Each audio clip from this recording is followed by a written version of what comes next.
আলাইকুম viewers, welcome back to my channel. Viewers, আজকে আমি একটু ভিন্ন রকম একটি রেসিপি নিয়ে হাজির হয়েছি। এটা হলো ময়দা ও ডিম দিয়ে পাকোড়া।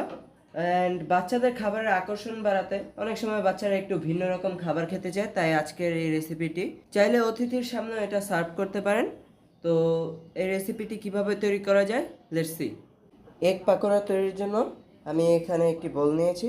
বলে নিয়ে নেব 3টি ডিম। অ্যাড করে নেব এখানে পেঁয়াজ কুচি, মরিচ কুচি অ্যান্ড ধনেপাতা কুচি।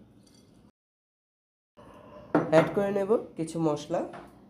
দিয়ে দেব সামান্য মরিচ গুঁড়া, সামান্য হলুদ গুঁড়া ও চাট মশলা।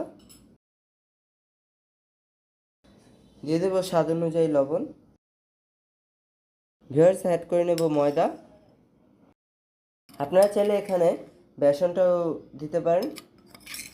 আমি এখানে প্রায় 3 টেবিল চামচ পরিমাণ দিচ্ছি।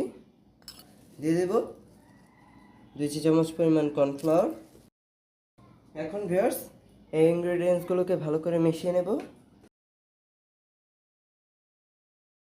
ভিউয়ার্স, ইনগ্রেডিয়েন্টসগুলো ভালো করে মেশানো হয়ে গেছে। এখন আমি চলে যাব নেক্সট স্টেপে। ভিউয়ার্স, আমি চুলে একটি প্যান বসিয়ে তেল গরম করে নিয়েছি। এখন ভিউয়ার্স,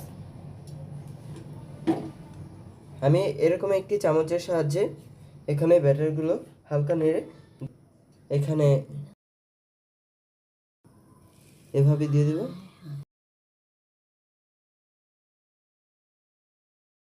ভিউয়ার্স, ভিডিওটা দেখতে দেখতে এখানে একটি লাইক দিয়ে দিন।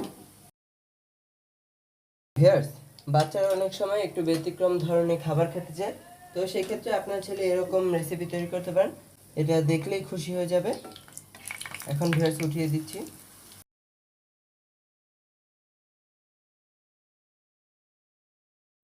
ভিউয়ার্স, দেখতে কতটা কিউট হয়েছে এগুলো, ফুলের মতো অনেকটা। এখন ভিউয়ার্স, এগুলোকে আমি নামিয়ে নিচ্ছি। এভাবে ভিউয়ার্স আমি বাকিগুলো ভেজে নেব। সো ভিউয়ার্স, তৈরি হয়ে গেল আমাদের এই মজাদার অ্যান্ড ইউনিক পাকোড়ার রেসিপিটি। আর আই থিঙ্ক বাচ্চা থেকে শুরু করে বড় সবাই পছন্দ করবে এই রেসিপিটা। এটা আপনারা চাইলে শুধুও খেতে পারেন, এমনকি ভাতের সাথেও সার্ভ করতে পারেন। তো আপনাদের কাছে যদি রেসিপিটা ভালো লেগে থাকে তো কমেন্টস করে জানাবেন। এখন ভিউয়ার্স, ট্রাই করার পালা।